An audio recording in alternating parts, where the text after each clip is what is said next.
Welcome, everybody, to the January 6th, 2025 Select Board meeting. First off, I'd like to call to order. Hendrick, aye. Hardikoff here. Capiello, aye. Gibson here. Sakosha here. Like to I move that we move to a non-public session fighting personnel, reputation, and legal. second. Roll call. Aye. Aye. Capiello, aye. Gibson, aye. Sakosha.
You there? Welcome, everybody, to the January 6th, 2025 Select Board meeting. I'd like to entertain a motion to enter public and seal the non-public meeting for minutes for 6 months. I move that we re-enter public session and seal the minutes of the non-public session for 6 months. I'd second that. Roll call. And Shrek, aye. Hardikoff, aye. Sakoshai, please rise for the Pledge of Allegiance. Pledge allegiance to the flag of the United States of America and to the republic for which it stands, one nation, under God, indivisible, with liberty and justice for all. Okay, agenda review and approval. Before we go ahead and make a motion, I would like to add under new business, letter A, truck show. New business, truck show. I'd second that motion to add the truck show under new business.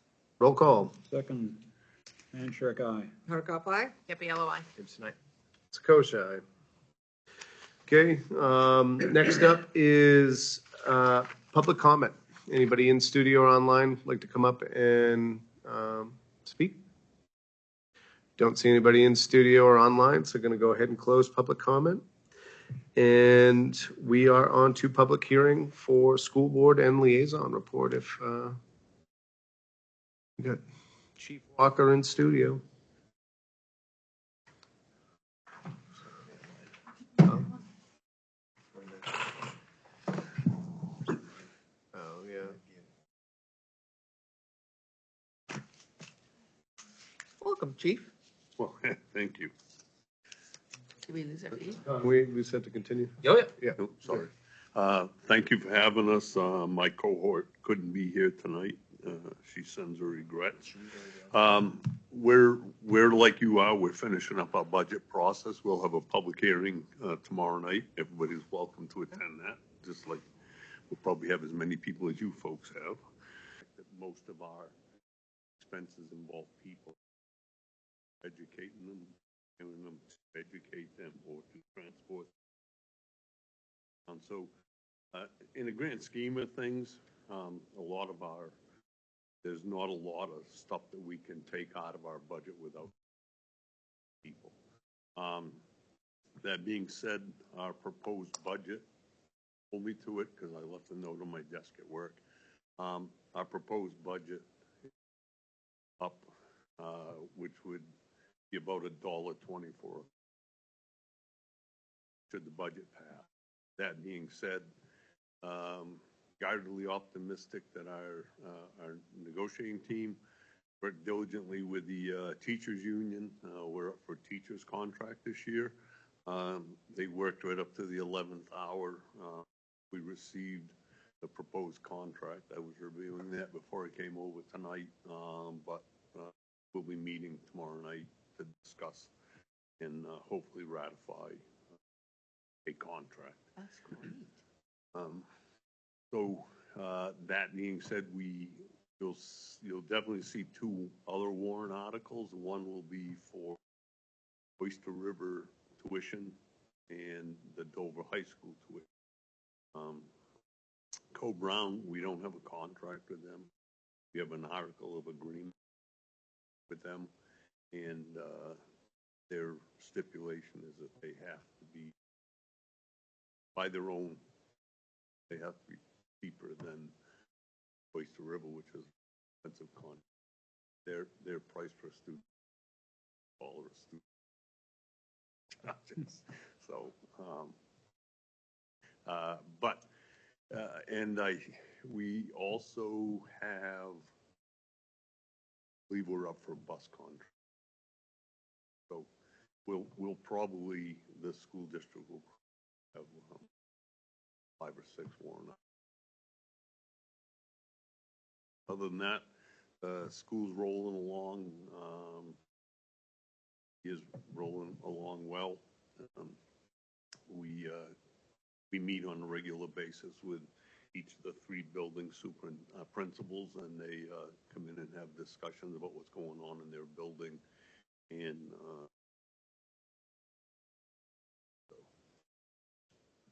Excellent, thank you. Thank you. Thanks.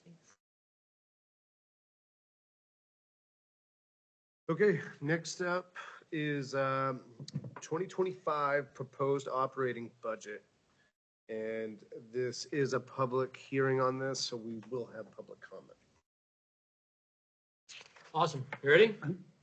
Let's go. Awesome.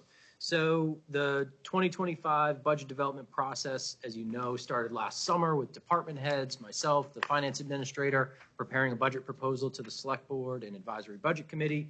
Advisory budget committee met for October, November, going through each department budget, having meetings with department heads, preparing a budget proposal to the select board, which happened in early December. We finalized the budget and warrant articles between that meeting and now, and this is the statutorily required public hearing for both the budget and the warrant. It was noticed in the paper on December 20th and advertised otherwise. And so this is the official last step of the process in finalizing what will be on the warrant, both in the operating budget article and the other warrant articles. And so the next step in the process after this meeting is the deliberative session, which is on February 1st at 9 a.m. at the middle school. This year, we're going to have that meeting in the cafeteria. So the school has their deliberative session in the cafeteria on the stage. They can have the same AV equipment set up for us. We can use that. There's a lot of savings in setup and breakdown. In the past, we've been hesitant to do that because deliberative session turnout can be high for the town, higher than for the school. Last year, there was every reason for turnout to be the highest with the library bond and the proposed tax increment financing district and the community center project. We had 41% voter turnout at the vote, and we still didn't exceed the capacity at deliberative session as if that session was in the cafeteria. So we're going to move it there this year. If all goes well, we'll plan to continue to have it there unless we have a deliberative session, which we would anticipate to be contentious and draw a big turnout. And so that's the next step of the process. So what I'm going to do now is just go through the budget details and warrant I just don't articles. understand, so Please. we're going to have the deliberative session where? In the cafeteria of the middle school. We That'll have the be warmer. auditorium stage. That will be warmer. Remember when we were there in an act in? And it was okay then. Well, it was really hot. It was not okay. Well, so okay from a capacity standpoint.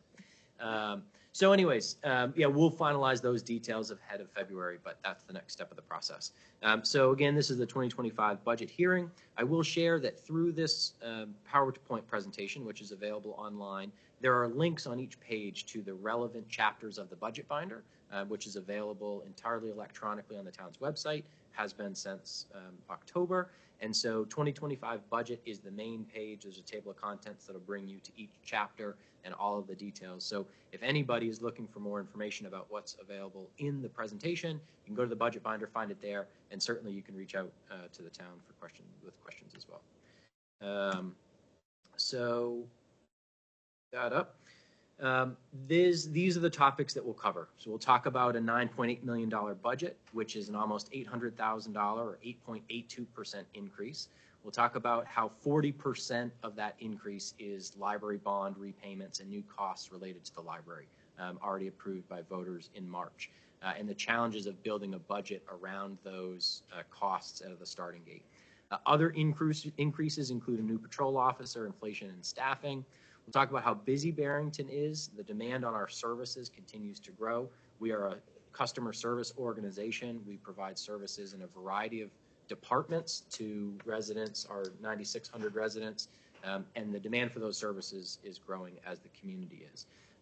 We'll also talk about Barrington is big, 87th percentile for population, 83rd for valuation, and 80th percentile for land area, and how our municipal tax rate is small. Our municipal portion of the tax rate is 7th percentile, by our population at 6th percentile, 10th percentile, corrected for valuation, and the municipal rate in 8th percentile, corrected for land area. I always like to start with the mission, vision, and values for the select board, and I'll read these. This select board has done an excellent job at referring all of the actions taken and the goals set back to these mission, vision, and values. They've been reviewed regularly and updated as necessary. The Barrington Select Board will provide proactive leadership, engaging in effective communication with the public and municipal employees while overseeing a government that promotes a resilient and sustainable community, public safety, wise preservation and development of the social and natural environment, maintenance and development of infrastructure, and support for community services that assure quality of life.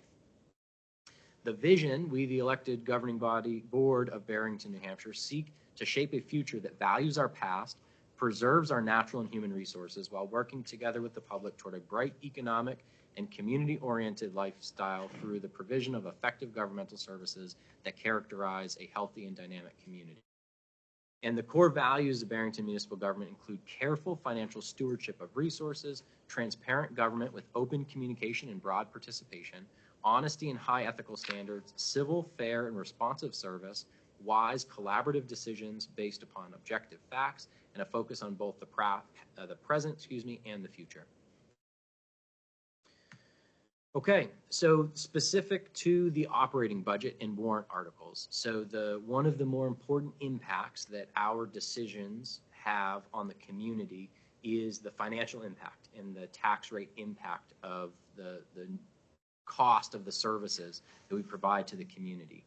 And so this table summarizes a more comprehensive document which is available on the budget webpage, and shows that in 2024 our budget was just over $9 million. Again, the proposed 2025 budget is $9,827,143, with about an $800,000 change, or 8.282%.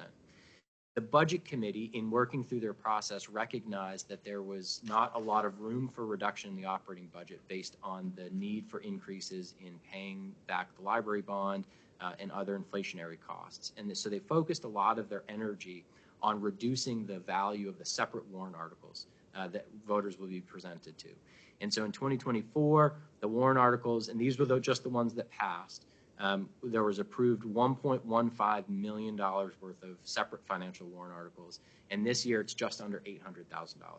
That's a 31% reduction in the value of those separate warrant articles. And what the Budget Committee said is that it's important that we provide the taxpayers some relief in this year where we know we have to build around a more significant than typical operating budget increase. The revenue overlay, veteran credit, and fund balance, these categories of additional impacts which result in the tax effort. There was about a reduction of $667,000, or 14.5%. And then the tax effort is proposed to increase about $1.1 million, or 19.72%. Please. The reduction in revenue is a result of? There's a slight reduction in revenue. That all of that category is not just revenue, but there's a slight reduction in revenue based on two factors. One, the anticipated interest on investments. So we've experienced a tremendous amount of revenue from interest on investments this year. Mm-hmm. Anybody who follows the Fed knows that that isn't expected to continue. Mm-hmm. And so as rates are reduced, we will experience less revenue, and we have to factor for that. The second component is state revenue. So it is going to be a challenging year for the folks in Concord because they have a budget to create and balance, and they've lost some revenue sources. And so I wouldn't be surprised if the state looked at the contributions that they make to municipalities, meals and rooms tax, highway block grant, as opportunities to pull some of that revenue for state purposes. Okay. So we want to make sure that we're budgeting conservatively for either or both of those possible outcomes. Thank you. One of the other important, because you paused on that one of the other important components of that reduction that you see there is veteran credits is a credit that the community has increased to the maximums over the last 3 or 4 years. It's a tremendous value that we bring to the veterans in our community, and certainly only partially, recognizes the contributions that they've made. The financial impact to the community, the value of the veteran credits has doubled in the last 4 years. So from about $300,000 to about $600,000. And so that $300,000 increase in cost is just the same as increasing the operating budget, $300,000.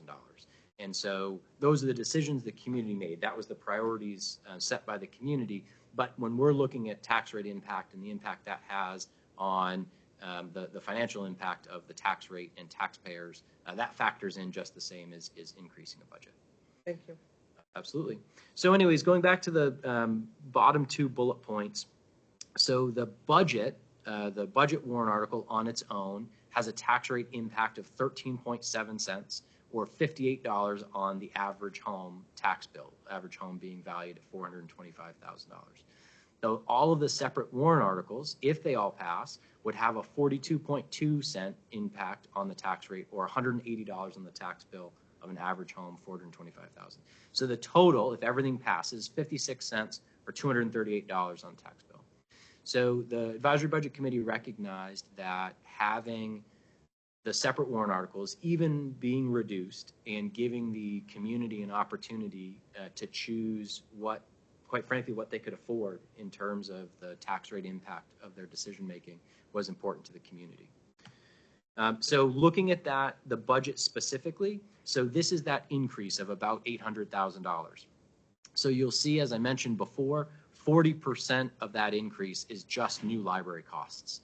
And so though the bond repayment and the need to pay the utilities and other costs at that new facility make up a significant portion of this budget. And so after that, we look at the other big category of wage and benefit factors. So the labor market has calmed some, but it's important that we retain our highly trained and valuable employees. And that comes at a cost, not only in increasing wages appropriately, but also the increased benefit costs that we're experiencing as inflation has hit the health insurance industry and others. So after those two categories, all of the other additional impacts to the budget represent just 9%. And that was really the challenge that I had and the finance administrator and also the advisory budget committee in building a budget that maintained the level of service in the community, but also paid attention to the financial impact. So if we look at that 51% category, these are all of the staffing impacts to the operating budget, proposed operating budget. This table with a few more details is available in the budget binder. The link is down at the bottom of that slide. Electronic copy of the presentation again is available online. And so census updates, these are folks, maybe a position turns over and the incumbent has a family plan health insurance and the retiring employee had a single plan health insurance. So that cost difference is typically what we see with those census updates. Or if we hire somebody at a higher rate than the person leaving, maybe they have more certifications. The cost of living adjustment has about a $92,000 impact in the budget. The pay plan step increase, the merit increase, has a $71,000 increase. Those are both wages and benefits in total. The new police officer that's being proposed has about a $60,000 increase in this budget. The benefit cost increase, like I was saying, the increased cost of health insurance and some of the other adjustments represent about $34,000.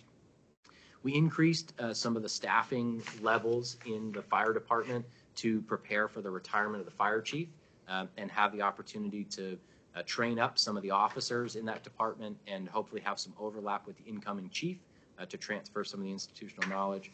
The administrative assistant was approved last year, so that was approved starting in April. So we have a portion of that position to pay for as additional in this budget.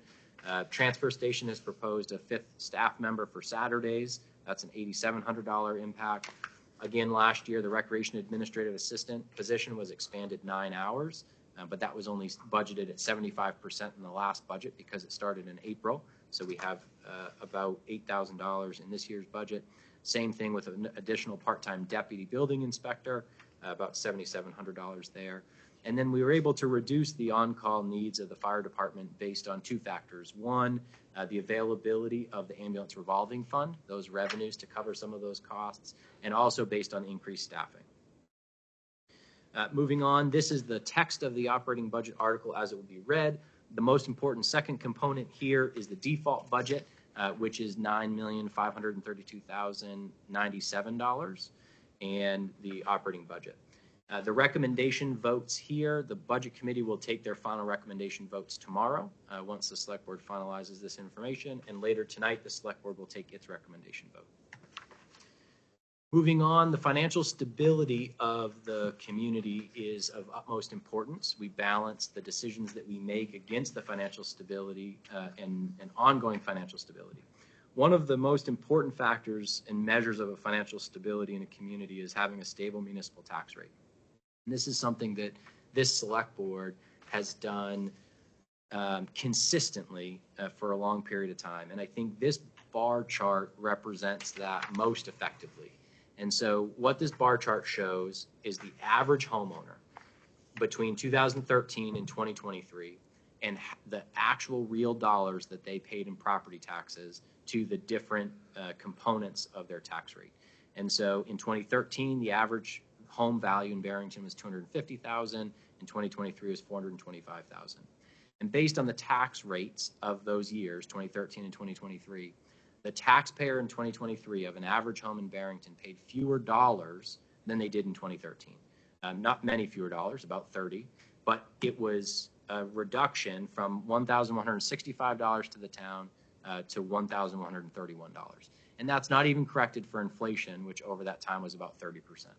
And so that has come at a cost, right? So the community, the local government has had to experience some growth in the last couple of years, adding firefighters, adding police officer, proposing to add another one this year. But that is a tremendous result of the efforts of this select board and past select boards to maintain a stable municipal tax rate. By comparison, you can see the increase in the real dollars spent for education, the county, and then total. I think it's important to note also that even for education, inflation being 30%, the education spending has just barely outpaced inflation.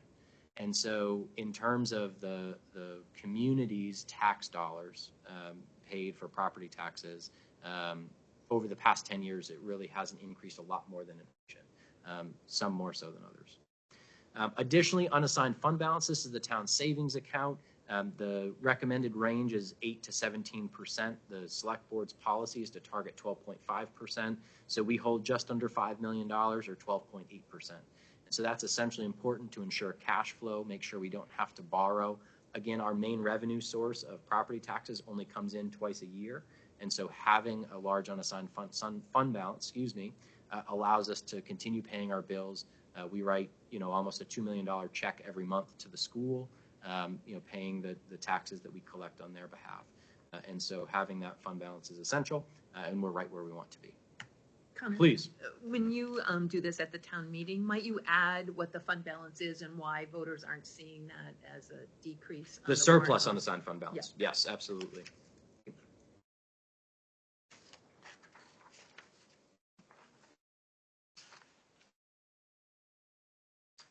Okay. 2025, this is the 2024 tax rate, excuse me. Apologies for the typo there, but the 2024 tax rate is $17.59 per thousand, $12.84 is education, $2.99 municipal, and $1.76 is the county. Represented as a pie chart here, municipal portion represents about 17% of the total tax rate. So it's important to recognize that it isn't just property taxes that funds the services that we provide to the community. And in actuality, it's only about half of the revenue that we bring in is property taxes. So it's property taxes, vehicle registration, fees for service, state and federal aid, and other funding. So this is what that pie chart looks like. 54% of our annual budget comes from property taxes. 22% comes from vehicle registration. 12% is state and federal aid, and that's really mostly just state aid. Sometimes there's federal aid. But that state aid, going back to the revenue concerns in 2025, if the state chooses to pull some revenue that was previously diverted to municipalities for state purposes, that 12% is pretty significant in Barrington. A lot of other communities that have larger budgets and larger portions of their budget that's funded by property taxes doesn't have as large of a portion that's covered by the state. In Barrington, it's pretty significant, and so we would feel that impact. And that's why we're preparing for that in our revenue estimates and what we anticipate for tax rate increases for residents in approving the budget. Fees for service, things like the transfer station and building permit fees represent about 6%, and other miscellaneous revenue is about 6% as well. That 6% of miscellaneous revenue also includes the interest on investments, which, like I said, I also expect to reduce in 2025. A very promising thing in this community in the past few years has been the grants we've been able to secure. And so this is a number which has been over $2 million for the last 3 years. And so this is absolutely, credit's all responsible. So this is a way that we're able to accomplish a tremendous amount in the community without requiring the individual taxpayers in Barrington to pay for it. Truth be told, taxpayers everywhere are paying for these grants, right? And so it's whether you agree with that philosophy or not, it's our responsibility to make sure as much of that money comes back to our residents as possible. And so we've been very successful in securing grants. In 2024, it was $1 million for the community center. That construction project will start later this year. Lakeside Oaks Drive culverts, $611,000 from FEMA to replace that piece of infrastructure. Other bridge and road grants totaling $231,000. We just received a $100,000 grant to continue focusing on implementing our master plan. We're using that to make sure that our zoning ordinance accurately reflects the type of development residents want to see in the community. That's critically important, especially in a community that's growing like Barrington is, and to have that support to be able to hire skilled consultants to help lead that charge is very valuable. Another $40,000 to engineer the Pond Hill culverts. We've received police grants and other historical preservation grants, but totaling over $2 million, which is tremendous, and we will continue to track down all the funding we can for the community. Again, I talked about how busy we are. These numbers are really just astounding. We have over 5,000 parcels. Last year, there was 961 building permits issued. Like I said, $2 million in grants. The fire department and EMS respond to over 1,100 calls. Highway department maintains over 80 miles of roads. Land use department experienced 70 applications. Library has borrowed 71,000 items in the year. Police department responded to 21,000 calls. This is really important as we look at the data the police department presented in the need for adding an officer. What they showed us is that Barrington is an anomaly in the region in terms of how many officers we have based on the number of calls and residents we have in the community. And so the support of the community in that additional officer is essential to make sure that we continue the high level of service that we have. Recreation department has been growing tremendously, over 40 programs, 7,500 participants. Tax office collects bills for $32 million a year.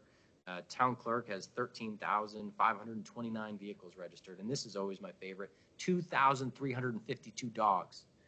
And that's just the dogs that are registered. There's plenty of dogs that aren't registered, which should be, but that aren't. And so this is a community of 9,600 residents, and we have about 25% of that as dogs additionally.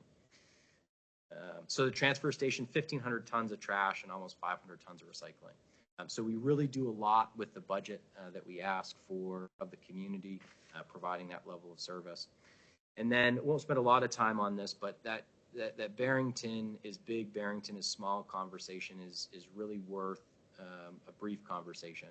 So this bar chart shows that if you look at the second component, population, our population is 87th percentile in the state, right? There's only 13% of the towns and cities that have more people that provide services to more people than Barrington. But our municipal tax rate per capita, right, divided by the person, is the 6th percentile, which means in the entire state, there are only about 12 communities that pay less in their municipal tax rate per person than the town of Barrington. And these 12 communities are communities where state police does their law enforcement. They have an all-volunteer fire department. And so we don't provide all the services in the world to our community, right? We don't have trash pickup. We don't maintain sidewalks. We don't have water and sewer. But what the services we do provide are excellent, and we do that very efficiently. The same is true when you correct that for our valuation, 83rd percentile, 10th percentile in land area, 80th percentile, and 8th percentile. And so it's important that as we experience the need for growth to maintain a level of service, we understand that we are still outpacing our similar communities and very far from our similar communities in the provision of local government that we provide. So these are those maps with that same data. So we're smaller than all of those red communities, again, corrected for the different metrics. And this is, that's how big we are. This is how small we are. So again, the operating budget binder, barrington.nh.gov/2025 budget. It's over 400 pages. Every piece of information submitted by department heads, reviewed by the budget committee, is available online. We also just launched the warrant webpage, barrington.nh.gov/2025 warrant, which builds out on the additional warrant articles as well as the budget. Questions from the select board? Actually, I do. I was scratching my head, but I do have a question. I had some residents ask me about the TIP district and what kind of money that's generating and stuff. So that might be helpful to. Absolutely. Yep, I can tell you it captured about $3 million worth of new value, which resulted in about $60,000 in revenue into that district. And so the purchase and sale agreement for that 13 acres will use most of that revenue this year and probably next year as well. The way the value is captured is that value kind of compounds, right? So we captured $3 million of new value this year. If we capture $3 million of new value next year, that will be a total of $6 million, and all of that revenue will be collected. And so the value of having it for 8 years, it will continue to grow over that time before it all reverts back to the tax rate, to the regular tax base. And so the projections right now, we don't expect we'll have a lot more revenue in that district than necessary to pay for the property, but we've been doing some exciting things on the property even at zero cost, right? And so we'll continue to do that. But I'll make sure to have a slide on that in the deliberative session. Absolutely. Okay, guys, how do we feel about the budget? Should we ask for public? Oh, I'm sorry. Yes. Now's probably a good time if the select board doesn't If have you anything guys don't have anything. I think we've discussed this at some length. Okay, with that, since this is a public hearing, you have to open up public comment. Is there anybody in studio or online that would like to come up and say a comment? Seeing nobody in studio or online, going to go ahead and close public comment, and I will entertain a motion. I move that we, I guess, approve or Present. I'm not sure what the term is we're supposed to use here, but Make a motion to present the 9,800 Okay. or 9 million. $827,143 to the deliberative session. Budget to the voters on the 2025 warrant. That's what I meant. Second. Roll call. Aye. Aye. Capello, aye. Gibson, aye. Sakoshai. Okay. Next up on the docket is the 2025 proposed warrant finalization. Now, if we or anybody has a particular warrant article they would like to take out, we can discuss that separately, or if not, we can vote on these all together as well, or collectively, I should say. How does the board feel? Any discussions? I could vote on them collectively. Okay, before we vote, we will have to go to public comment. I think collectively is perfectly fine. If anything individual. We've already discussed them all individually, so. Absolutely. Okay, with that, we're going to go ahead and open public comment for the 2025 proposed warrant finalization. So these are all the additional warrant articles, the contributions to capital reserves primarily. This is the, like I said earlier, the biggest effort of the advisory budget committee this last cycle was really trimming these down to only what was absolutely essential to keep up with the replacement plans in the different departments. I have up on the screen, and this is available online and connected to the materials, but we actually got an early version of the voter guide together long ahead of the deliberative session, which details all of the articles, the request, the tax rate impact, the recommendation from the select board and the budget committee. So that information is available now if folks have questions, and certainly encourage folks to research that before deliberative session and bring your questions and comments there as well. Excellent. Well, not seeing anybody in studio or online, we're going to go ahead and close public comment. And I'll entertain a motion from the board.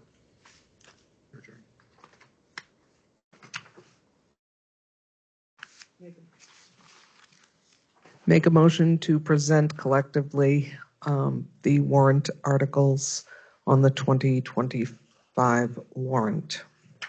Second. Roll call. Aye. Fine. Happy LOI. Gibson, aye. Sakoshai. That was to recommend and present. Yes, sir. Great, thank you. Okay, on to consent agenda. Any discussion from the board? Oh, no, make a motion to approve the consent agenda A through F as presented. Second. Roll call. Aye. Hardikoff, aye. Happy LOI. Gibson, aye. Sakoshai. Next up is appointments. I know last month we had a list of appointed and elected terms expiring in March 2025. I'm sure that list is fully available online and can be presented when asked for. Yeah, so we're receiving applications for appointment, applications for reappointment, and applications, new applications from members of the community. And so we will be aggregating all of those, discussing those with the select board in non-public at the next meeting. And then we'll start our two-part process at the February 10th meeting for discussion, and then at the March 3rd meeting for a vote to finalize those appointments in March before terms expire. Excellent. On to staff reports. TA McIver. Just the January work anniversaries, and we have 3 fantastic employees that were hired in January. I'd like to highlight coming off a very busy time and will be a little bit closing out the year. Our finance administrator has worked for the town of Barrington for 6 years now. So she's a tremendous asset, has done a great job. The recreation administrative assistant, Aaron O'Day, was hired 5 years ago this month. And our very first working facility manager, Jim Anderson, was hired 2 years ago. A big part of the warrant includes the new proposed facility maintenance capital reserve, and that was a large part of his effort in preparing facility maintenance plans and making sure we're taking a proactive approach. So tremendous employees, and we hope they are here for a lot longer. And that's all I have. Thank you. Excellent. MOA Connell. I have no new requests. All right, excellent. Okay, on to old business. Road construction scope change, issuance of a building permit on Dry Hill Road, Class 6 Road for Nathan and Carrie Gray, map 201, lot 16. So at the October 21st Select Board meeting, the Select Board reviewed an application for a building permit on Dry Hill Road. This is a road that was on Attachment B, the list of roads that required significant improvement before issuing a building permit. The Select Board approved the proposed road improvement scope and also approved the bonding of those road improvements to allow road improvements to coincide with the building permit activities. The applicant has been working on the road and making significant progress. There's a request here that really does 2 things. The first part of the request from Mr. Gray is to reduce the scope which the Select Board originally proposed. The original proposal was 6 emergency pull-off areas. That was part of the scope the applicant proposed. During construction, it seems like 2 will probably suffice. We had department heads review the proposal to reduce the scope in that way, and they're comfortable with the location of the pull-off areas for emergency vehicles, those being the ones that are 40 feet long. There are some other pull-off areas along the road as well. And then the second component is some of the road construction activities happened later in the season where it was difficult for the road agent to confirm that the road base was integrated and a road crown was established. And so in the spring, once all the frost is out of the road and everything settles, the road will be required to be compacted and graded. This is obviously commonplace with Class 6 and private road applications. The difference here is because the Dry Hill Road is on the red list, the requirement is either to complete the road work before issuing a building permit, or as requested by the applicant, the Select Board authorized a bond. And so because the road has been widened and it's really just the final touches in the spring of compaction and grading to establish a crown, and certainly to repair any construction activities, the request to the Select Board is to authorize the issuance of the building permit. based on the work that's already been done, and then have the scope that includes the compaction and grading and any necessary repairs prior to the issuance of a certificate of occupancy, with that work being done in the spring. And so the applicant's here. If there's anything you'd like to add or any questions from the select board? Nope, just here to answer questions, that's all. So you're saying we would not require a bond from him? That's the proposal. Yeah, so the bond is still an option. The applicant has been doing the work kind of, I guess, in lieu of executing on the bond option. But the part of the road construction that needs to happen next needs to happen not in the winter months. So I think the bond was in the 6 or 7 bond insurance companies I tried to talk to. I just wasn't able to get a bond as a individual and personal. It's more of a business thing. I wasn't able to obtain one. So I just got the work done as soon as possible. I'm under the understanding that the road is completed. It was brought up to the standard. It's been lengthened 20 feet. It has emergency pull-offs. The stuff that was mentioned by the road commissioner is just maintenance, I believe. Maintaining the ground, compaction, those are kind of maintenance things. So Yeah, I guess they can't really sign you off until the spring. Well, that would be what. Yeah, I guess that's what you're saying. When do you plan to move in? Huh? When would you plan to move in? We're already living there. Oh, okay. This is a Renovation house that we've Oh, I already remember. been doing. I'm yeah. sorry. I They were remember. adding additional I square remember. footage, yeah. I'm sorry. Forgot where we were. So yeah, just trying to get the building permit so I Okay. can keep going forward. But I believe that the road has been widened. It's reached the standard. Mhm. I got it to the standard. That's what I was proposing originally. So compaction and grading in the spring, because he has not been able to verify it, will be the road agent making that determination. Yeah, March 20th is he could come down for an inspection and Okay. be ready to go. Yeah, it isn't date driven, it's environmentally driven, right? So the road construction, in terms of maintenance, right? So the not being able to integrate the gravel that was added into the existing road base, given the environmental conditions, later in the season, frost coming into the road, it's likely that through just regular plowing, some or decent amount of that gravel will be pushed around. And so He came right out right after. As soon as it was done, I called them, so it didn't get compacted. But yeah, it's been weeks and yeah, hundreds So- of people have driven back and forth, so it's pretty compacted. that's part of the scope that'll still Understood. need to be accomplished prior to the certificate of occupancy and sign off from the road agent. Okay. Do we need a public hearing on this? Like public comment section on this? No. Okay. I would make a motion to adjust the road improvement scope of the issuance of a Class 6 building permit on Dry Hill Road, map 201, lot 16, as presented, and to authorize the issuance of a building permit, having the issuance of a certificate of occupancy contingent on the completion of certain road improvements as determined by the road agent, compaction and grading, in the spring of 2025. Second. Roll call. Manshirk, aye. Hardikoff, aye.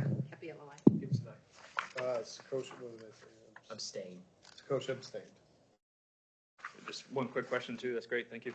And then just to make sure that after that last inspection, I will be removed from this red list, right? So is there like a letter of issuing, like to say like how do you get off of the red list?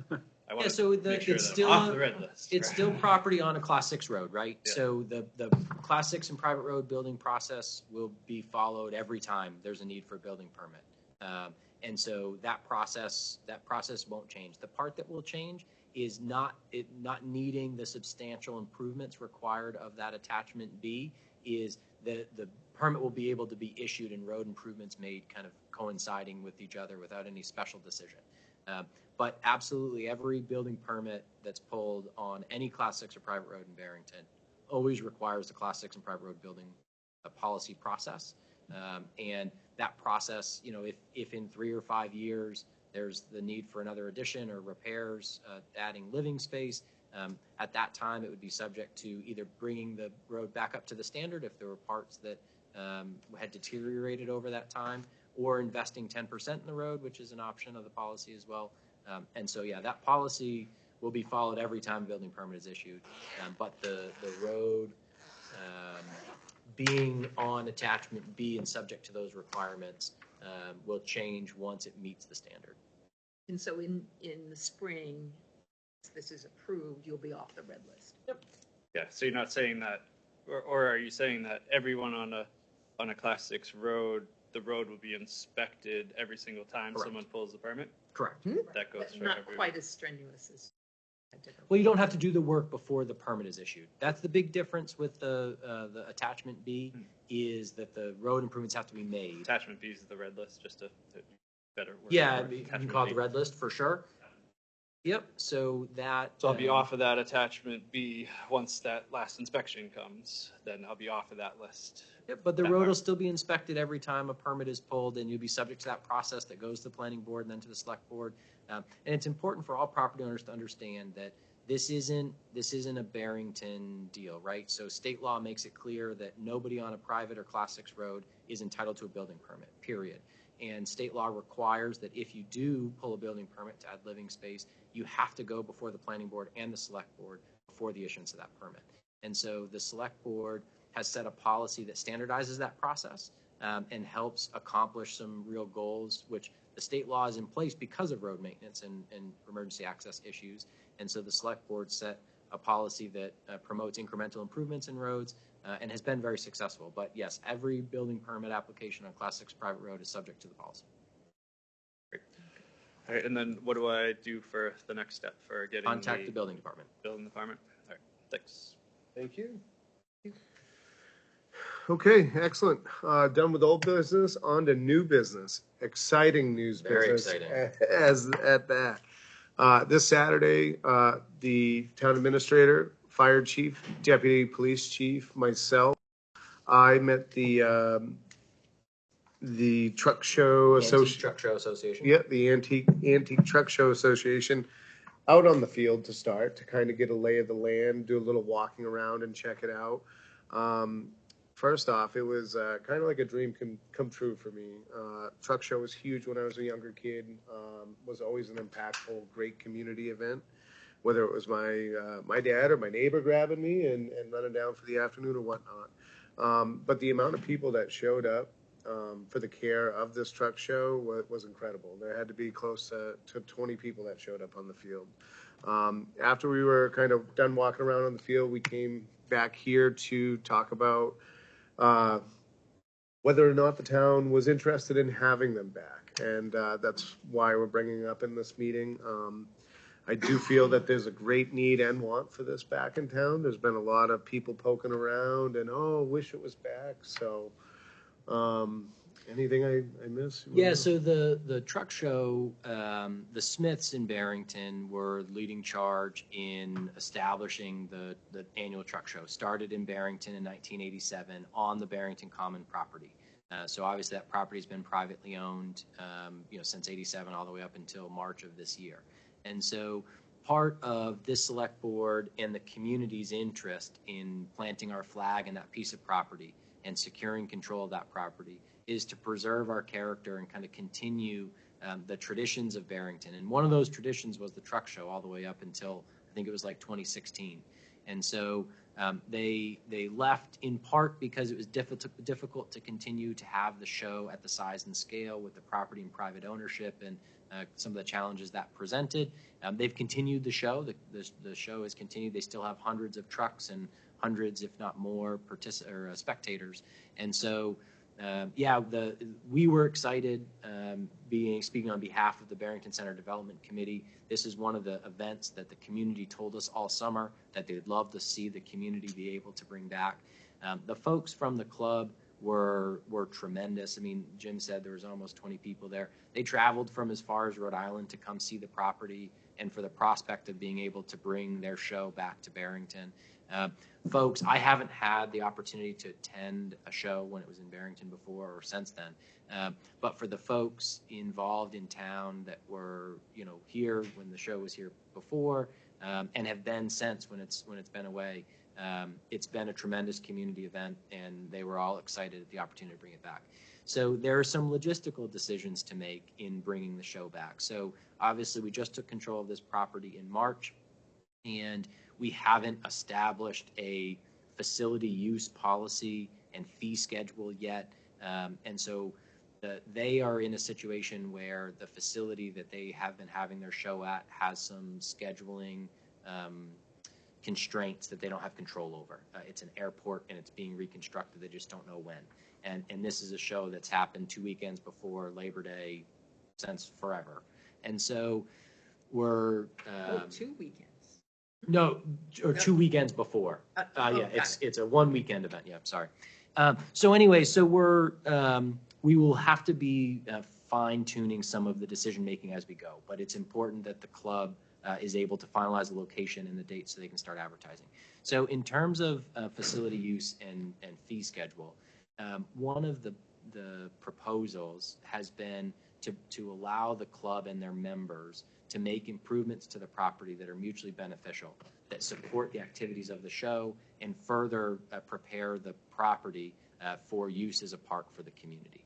Obviously, we were able to build out a perimeter trail with volunteer help. Even our select board chair put a lot of sweat equity into that. And there are other improvements, site leveling or, beefing up some of the areas that get muddy in the wet period, or improving some of those trails as well. And so the proposal is to identify in-kind contributions of the club and its members on the property that will be helpful for the show and having the show there, but also improve the property, leave it better than they found it afterwards. And so from what we talked about, and we don't have a defined scope, the scope of the improvements that were talked about are in the magnitude of a couple $1,000s worth of improvements to the property if we were to hire that out.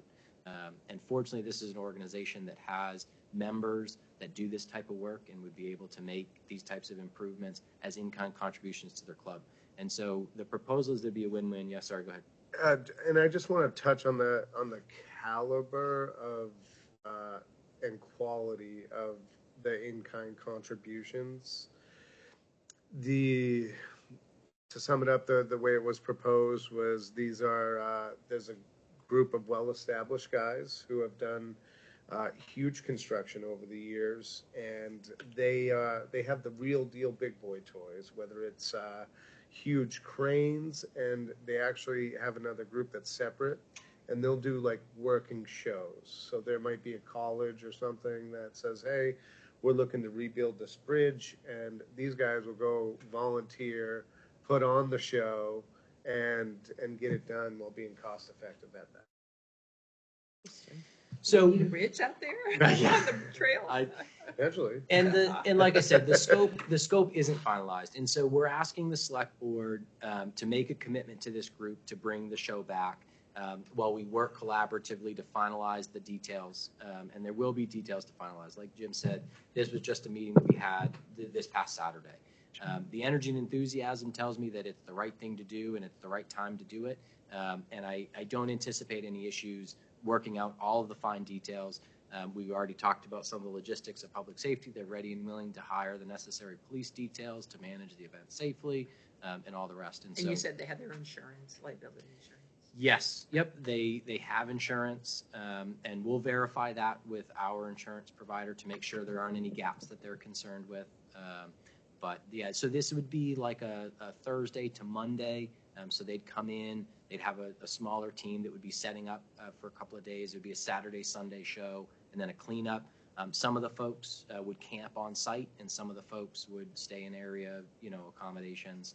They wouldn't have fires or anything like that. So there will be details that we'll have to work out between now and then. But we're looking for the select board to bring any questions forward or hopefully have support. Do you want us to make a motion in reference to this, or would you like us to wait? Well, Okay. Gannon, do you have Yeah, something? they obviously came up here. What was their response? What was their reaction to the facilities and They're excited to be back in town. So gracious. Pretty I mean, neat. we have this, I guess my real question is there's sufficient space to do all this, all that they will want to do. We have sufficient space to do that. Yes, and they're gonna also be reaching out to local property and business owners in that area to seeing at what aspect, if they want to be involved or have a part in that. The show's a little bit smaller than it used to be. Their hope is bring it back to Barrington. They'll be able to grow the show, and so that would be mutually beneficial, right? Be able to highlight our community. But their reaction in coming back to the site after a few years was it was bigger than when they were here. I think some of the work the highway department did in limbing the trees and cleaning up some of the perimeter of that field, they have a lot more space than they even remembered. And so even if they weren't able to get the cooperation of some of the abutting property owners, they feel pretty comfortable that there's enough space there to put on an awesome show. Jim, are they looking across the street at Holy Road? Potentially, yep. They're gonna take all that into aspect, but I think with my next proposal here, they'll get working on that and bring us a detailed plan of attack. Okay. So I would, Yeah, so Sounds good. the one thing I would say to them, I would like to limit the amount of camping on the site. We have 8 to 10 Airbnb and VRBOs actively here in Barrington, so there are spaces that people could consider renting out full homes. I see, yep, I see a lone hand in the audience. Can I speak to that? Yeah, come on up, chief. I may be able to alleviate some of the concern. Oh, good. I'm sure Chief Walker can back this up. The camping on site wasn't like camping for the participants. It was the folks that were coming in to set up, folks that were showing vendors and whatnot. From Pennsylvania, Rhode Island. Rick, maybe 25 people total Okay. on site. Yeah. It's not generally the folks that are coming in to do it. It's the folks that were getting stuff set up and whatnot. Excellent. And again, that's going back to the last year they had it, however long ago that was, a decade or whatever. Okay. But it wasn't a lot. It was a handful. Okay. That would be my only concern is I don't want 100 campers. So they cook good breakfast. So you need a motion to authorize the use? Oh, I think it's great. I'm excited about it. Where are we at in the purchase and sale expectations? I know it benefits the holder to these improvements, but where are we at? I know as far as like getting permission for certain levels of improvement. Yeah, we're beyond the need to ask for permission for any improvements, and I talk with the 2 gentlemen pretty regularly, keeping them updated on what we're doing, the events we've had, and things that we're planning. But yeah, in terms of the purchase and sale, the $200,000 worth of contributions was the threshold to not require permission for any permanent improvements. So we're past that, and so we don't need permission for permanent improvement. And our insurance company will verify any liability insurances around that part of it too. Okay, Yep. great. Yep. Excellent question. okay. I Yep. would like to make a motion to bring back the Barrington Truck Show. I'm glad you're making it. Can we add to that, allow the authorized use of the Barrington Common Land for the Antique Truck Show, August 14th through the 18th of 2025, with the expectation that the show organization will release the town of any liability and cover all insurance costs for the use of the land. Could we modify that, Chairperson? I will, as amended. So Thank you. moved. Then I would second that. Roll call. Aye. Hardikoff, aye. Capiello, aye. Sakosha, aye. Fantastic. Welcome Super back, Truck exciting. Show. All Yes. right, let's go. We got some, you've been in town for that. Yeah, I was going to say, I think it'll be super exciting. Okay. On to select board member reports. We have a school board report. Thank you, Chief. Library's building. Yep. The biggest new news is the Mr. Fox composting. So a major part of landfills is food waste. And hopefully those who don't compost at home, this may take up prove that. Not going to be exactly, not going to make any money on this. Costs a little bit, but I think ABC meets tomorrow, school board meets tomorrow, transfer station meets. Excellent. Yeah, I had to miss that last meeting. can I add, one of the things I learned about the Mr. Fox compost is they'll take things that we can't compost. Yeah. Compost system. Yeah, that's true. So They'll- it sort they'll of be bones benefits all and- of us. Greasy cardboard, that's a big one. Yeah, pizza boxes. Yeah. Huge. Yep. That's what my fire's all about, but but yeah, Taking and bones, all they'll that take, kind of and they'll stuff. take bones. In your house, right? The fire in your house. Yeah, yeah. Select person Heidekoff. Yeah, so zoning Zoning board, Go on the ground. I start my morning fires, thank you. zoning board met and provided a special exception, 2 variances, and denied 1 administrative appeal at their last meeting, which I hear is resulting in a request for rehearing in the future. Excellent. So planning board, I think the big thing is that we will have a public hearing tomorrow night on warrant articles. At the moment, there's 11. Maybe they'll get cut down. We'll see. So this will be the first public hearing. I don't know if it will be the last public hearing. A lot of work, a lot of work. Good. If I may just briefly, before you step in, one of the things that I'm interested in the select board's feedback on this, and maybe this is something select person Capiello can bring back to the planning board. So I was reviewing the list of proposed zoning amendments as they stand right now. And, it's challenging our work in meeting all the legal requirements and presenting a warrant to voters that they can understand and make informed decisions on. And you all know that I feel like we have a very high responsibility to help residents make informed decisions. And so I proposed to the planner to pass on to the planning board, combining a couple of the zoning amendments under similar categories. So 2 of the articles aim to limit the size of non-residential structures in the town center and village zoning districts to 50,000 square feet, right? And so the intent of those articles is very clear, right? So it's just presented in 2 separate ways because it's different in different districts and a different requirement surrounding them. And so the benefit of combining those articles, in my opinion, is simplifying the intent and decision making for taxpayers. So they go in, okay, the planning board doesn't want to have non-residential structures bigger than 50,000 square feet in the middle of town. Great, I can get behind that. Yes, move on. The challenge of having separate articles, in my opinion, is it's confusing. The average resident, I don't think, could define to you the difference between the village district and the town center district. And obviously it adds to the warrant articles that people have to make decisions about. And so the second one is some rather innocuous definitions in the zoning ordinance. And so it's the definition of a butter to update based on state language. It's the I'm blanking on the other ones. The definition of steep slopes Steep and slopes. the types of soils. Soils, precisely. And so those are definitions. Those are procedural definition updates. I don't think anybody expects any of those to be controversial. It's just making sure that we're staying current and we have good regulations around these. And so I also propose that those 3 be combined into 1 article. To the message to the Barrington taxpayers is, hey, the planning board is doing their due diligence and updating definitions to make sure they accurately reflect both state law and best practices currently.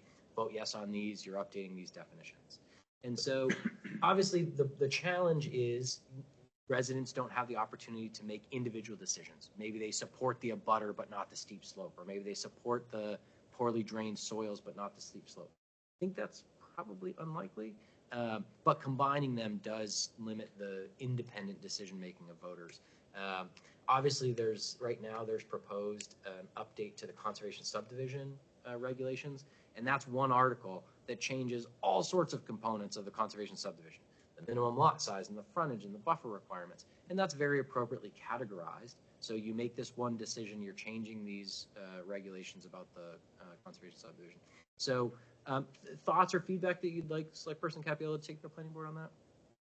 Are we allowed to do a voter guide in reference to the zoning articles where we could indicate we've grouped the fall, just, I think for transparency's sake, I mean, there is a think, draft already. okay, I definitely agree that one of the feedback components that we continually see is, I don't get these zoning warrant, I mean, somebody tell me what to do. And so I think grouping them to make them more understandable for residents that, this is to address state regulation, this is to address resident expectation that we keep things green and wide open here in Barrington. I think having that is helpful. The only other thing, and I just want to say it because I just noticed it now, but I think something that could help it out too, or maybe take people to pick it up a little bit more, is instead of a voter guide, voter education guide. Oh, okay. Are we allowed to?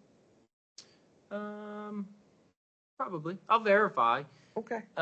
Yeah, and I appreciate all of the input, right? Like I live in this municipal circle and everybody calls it a voter guide, but that doesn't mean that the average resident automatically understands what that means. And so throwing education in there. That's what I'm trying to keep it simple, but not like educated to take a particular side, but you could also go off, well, it's a voter guide that tell me how to vote. And I'm just going to ask, can you consider changing the two graphs in there that have red, green, yellow to shades of blue or something? The only reason I ask is because when you look at like the cost increase, when we carve out the 40% for the library, it's in red. And if I'm looking at that and I wasn't thrilled. You mean in the presentation? Yeah. Not the voter guide? Yeah, can we, yeah. Oh, okay. Give thought to it. Just, Yeah. I think that, I think sometimes when you see red means stop, and I think if what we're doing with that is providing that education, but I don't want it to look negatively on one group. Unfortunately, in the past, I've used shades of colors in graphs before, and the feedback is I can't read them. Okay. They all just blend together. Okay. So right now it's the library is orange, additional is yellow, wage and benefits is green. Yeah. I mean, maybe a color that's not in the shade of red for library. I don't know. I just black and white. It's just I dark. just was like, this looks like. Danny. Yeah, I don't know. Okay. No, when they do their nautical charts, instead of having red lines, they have magenta. I could do Purple's Barrington nice. Burgundy. Yeah. Barrington Burgundy would be beautiful. Or I don't know. I'm just nice saying. mauve in there, It just looks like so tequila like. sunrise. Yeah. All right, Okay, back we're to getting this- off track. Yeah, So the back to planning zoning board articles. did receive that information, Yeah. your idea about combining. So we'll be talking about Other that. feedback from the select board? Is the select board unanimously in support of those Yeah, combinations? I think it would be positively received by residents to have it grouped that way. Last year we had 20? Yeah, That Too was many? awful. yeah, and they're needed. I No mean, one it's all the understood any great of it. work that the planning board is doing. They're needed, but yeah, I Very think if we can difficult. group them, yeah. We did this last year, and this is a perfect example. And it's the reason we don't do this automatically is because there is an argument that every individual change should be a separate question on the ballot. And that is not practical, just plain and simple. If we had done this last year, we had 5 articles that all had to do with nursing facilities. Yep. And they all accomplished the same thing They in did. tweaking different areas. Those easily could have been combined into an article that said, hey, look, we want to make specific regulations for these nursing facilities in a few different ways, and this will hopefully promote the opportunity to have this type of development, but in a thoughtful way, and let that be the one question that accomplishes those 5 things. And so, yeah, it's a little bit progressive to do it this way, but like I said, when we have to build on momentum. We had 41% voter turnout last year. We need to give residents every excuse to come out to the polls and vote. And I think we can do that by simplifying their process, making it easier to understand. So would you mind bringing that feedback I to the will. planning board? I appreciate it. Did I have anything else? The voter guide feedback last year was incredible, and I mean, not just from within the community, but people, I think even outside beyond. Like Barrington's known for having an amazing voter guide. So Right, and it'll include the school. yeah, Right? yeah. Yeah, we've made it on state podcasts now because of the kids voting, the voter guide, the basically like the transparency and how we're addressing civics in general. So, yeah. It's exciting. Vice Chair Gibson. Yeah, I don't have any updates. The Energy Committee met this past Thursday. I was not able to make it, so I'll bring updates from that next time. Excellent. Parks and Rec. basketball season in full swing. Registration for summer camp is Tuesday, February 4th at 10 a.m. Zip code day planning is underway for Saturday, March 8th, 2025, 825. Oh, And, great idea. oh yeah, clever. I love it. Yeah. And then Golden Roots van trips are open for registration. They are doing a diner series, and then the next stop is the Northwood Diner. Fun. And that's what I had. I mean, we've caught you up on the Barrington Town Center, met with the truck show. A lot of my side committees get exhausted before this, so that's what we got for Parks and Rec. And with that, we are going to move on to our last public comment session of the evening. Make a comment. I'm Please come on up, state your name and where you live, and Gilbert Smith, 272 Elk Hill Road in Barrington. I came really for three specific purposes. One of them has been somewhat addressed, although I think it needs to be clarified to people of the town, I'll call it. That's the discussion of the tip zone and the incremental taxes that are collected as a result of it. When we went through the voting process in March, we approved, I think it was, an article was, but we approved to buy the property. And that included then approval of tip zone for an 8-year period. And I voted for it, but my understanding of the development of that property related to the incremental taxes which were collected on that property. So my question is, I think it needs to be broken out, which I think one of you guys have mentioned, that should be isolated out or separately for the people of Barrington to know exactly where that's coming from. Second point, when I voted for the property, I didn't realize I was voting for a park. My question would become, how did we decide, I don't have a problem with it being called Barrington Commons, but the usage of the property, as I've seen from Facebook and the discussions this evening, it's already a foregone conclusion that it's going to be a park. My understanding was that when we voted for that it would come back to the town to decide how to develop and the usage of that property. And what I'm hearing tonight and what I've seen in Facebooks and in the surveys coming down, it appears that the decision has already been made to call it a park. And I'm unhappy with that because I don't think that came before the town when we put the property to say we were buying a park. That's point number two. Point number three is I've heard disquieting information that the library is seeking additional funds beyond the $3.5 million that the town, they can put in fixtures, desks, upgrade the technology and things of that nature. And I don't think that we voted for that. The way that was presented is that $3.5 million was going to cover the entire move of the library. If they wanted to do something else, they would do fundraising, i.e. I think it's the discussion that I had when I sat in a meeting, they wanted to do solar, and they would do that through fundraising. Now I've also heard that, we can't go into a new library without desks, new furniture, better tech, so forth and so on. And I am opposed to that and believe it should not be in the budget, the library budget specifically, to support that, because that's not how it was written. I think that the library committee should go back and make a decision on what they have to cut or fit in, rather than trying to now that into a budget for the town to purchase for capital assets. With the select board's permission, I'm happy to address those items. And I don't know if they did that. I think I saw that on one of Scott Shepard's ABC Facebook posts, because most people probably know he's posting as he went through that process. And then because, we're all connected with, I don't know how many Barrington pages there are, a million of them there. Yeah, I'm happy to address I'm happy to. Seeing the other points and saying, wait a minute. excuse me, Connor's Yeah, gonna. so Connor, I'm happy to have you address this on behalf of the town and the select board. I just want to be clear that in public comment, we don't generally allow questions. But no, hang on, Gil. I think there's been enough statements publicly that you do need to address some of the statements. No, that's great. Okay. Yeah. So in reverse. Quite honestly, I think I've been deceived on the property, and to a degree I'm being deceived on the library. It wasn't presented in the warrant articles to purchase it. What's transpiring is not what was voted for, in my opinion.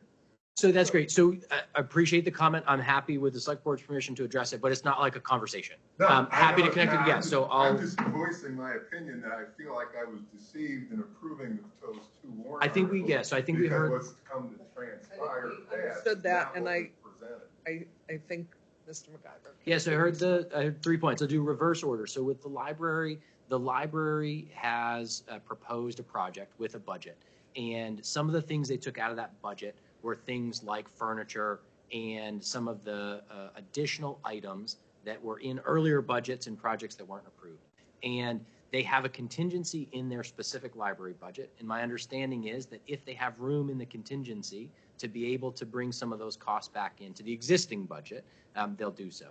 In terms of additional costs, added scope, things like solar and other costs, what we've heard from the Library Foundation, the library trustees, is that's the focus of their fundraising efforts. So they're continuing to fundraise. The foundation continues to seek donations to add to the scope of the project that was approved by voters, so that the library trustees will build with the budget approved by the voters, the project approved by voters, the renovation and the scope detailed in that budget. And if they're able to secure the additional donations to add solar to the building, say, or grants, donations or grants or similar, they'll add to the scope in that way. Not ask voters for additional funds. And specific to the operating budget, there were a couple of... I quickly want to interrupt. They're not adding to the scope of the bill. This is like their future fundraising, their future plans. This is not part of the scope of the bill. No, adding to the scope from what was approved. So like solar wasn't in the scope approved by voters. Okay. But they're fundraising to add that component of the scope with separate dollars, separate grant dollars. So when you say the scope, you mean some of their prior plans, but not necessarily, they're not stepping outside what they've promised the taxpayers. No, so they proposed to the taxpayers a scope and a budget. Mm-hmm. The scope was buying the building, renovating the rooms into a library, and some of the things that were pulled out of the scope were solar. So the scope approved by voters did not include solar on that building, period. The fundraising efforts now are focused on some of those items that were pulled out of the scope from prior projects, like solar. Okay. So solar was not in the scope and budget approved by voters. They're fundraising and seeking grants to add solar to that scope. Okay. So they're not asking residents for that I have money. one more clarification question. It was my understanding we are not allowed to with a bond, you can't turn around and change the bond amount. So like we can't go to the foundation and say, hey, great, you've raised $50,000. We want that now to pay down this bond. That's not, we're not even allowed to do that. Well, correct. But we also decided in May that any fundraising they did from when the project was approved in March. Because we knew that until we weren't allowed May to do that right? would go to spend down the bond, but the bond was coming up in Once- mid-June, and we needed to finalize those Once numbers. the bond is So- finalized, we cannot change the bond. Like we couldn't say, I think what you're trying to say is that when borrowing from the bond bank, you can't make prepayments. Okay, So you that's- can't pay off early. You're yes. committed to a 30-year, you're which committed is why to a the 20-year scope repayment. was set and why the budget was set and why the project was set the way it was. Yeah, so Okay. anyways, back to what I was saying, is that they are raising donations and grants to cover projects not included in the scope approved by voters, like solar and other things. And so relative to the 2025 operating budget, there were some components of that budget proposal that the budget committee, they were concerned that they were related to the project cost and not the operating expenses. And so those are items that the advisory budget committee recommended to this select board to be taken out of the operating budget proposal and not included in the budget proposal. The select board supported that recommendation. I recall. So Okay. Those were taken out. Those three things were landscaping. So the select board, the budget committee and the select board felt that all of the landscaping costs in the first year should be part of the project budget and not a separate operating budget cost, even if they have regular landscaping budget in their budget now for their existing facility. Another cost related to transferring the web host for the library website. We heard from the library trustee chair that isn't related to the move of the library. It's something that has to happen just kind of at the same time. The select board still supported the advisory budget committee's recommendation and felt like that could be a use from the library technology capital reserve. And then the third item was a portion of the managed service provider contract. So they were proposing to change their managed service provider. It wasn't clear if the additional cost was related to moving into the new building or just the cost for a higher level of service. The library trustee chair wasn't clear on the breakdown of that, but the advisory budget committee recommended and the select board supported cutting that budget by about $7,000 to reflect the prior year budget for that. So I think that covers the topics of conversation about the library. Relative to the Barrington Common property and the proposed town center and Barrington Common tax increment financing district, definitely there are the future of that property is far from determined, right? So the priority of the select board and the community was to secure control of that property because it seemed likely that in a short period of time it would be developed to the maximum extent possible. With the prior owners had it advertised with a development proposal that showed 90 condos on it. That seemed to be the highest and best use of any property nowadays is a lot of residential units. And so I think what the community recognized is that securing control of the property made sure that we had control over what that property looked like far into the future.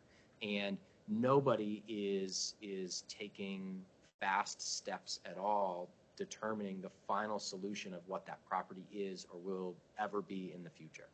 What we have right now is options. Now, the conversation about it being a public park, so right now, that's what it is, right? Right now, it's a public park. It's an undeveloped piece of property that has a field and a trail on it. Quite frankly, the cheapest thing that you can do with a piece of property and have it be functional and add some value to the community is be able to use it as a park. The great thing about it being in that undeveloped state is there is still a blank canvas for that property to become anything. So the Barrington Center Development Committee is the statutorily required advisory board for the tax increment financing district. So they've been meeting since the TIF district was formed, and they went through a process, a kind of qualitative process over the summer where they met with residents at the concerts and other events to learn what they wanted to see at the property. And they took that qualitative data collection and used that as the basis for a quantitative data collection for a survey which is advertised right now, barrington.nh.gov/BCDC survey. We've already received about 400 responses on that survey, and that survey, the questions in that survey and the line of questions in that survey was derived specifically from what that committee heard from residents over the summer. That qualitative process advised the quantitative process. Truth be told, a lot of what we heard from residents was either leave it vacant or develop public park amenities.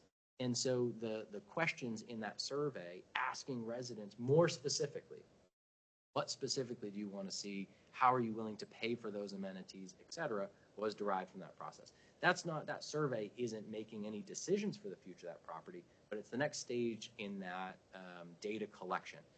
And it wasn't derived from thin air. It wasn't even that committee's idea of, hey, what does this need to be? It was based on that decision making. I'll pause here, Tracy.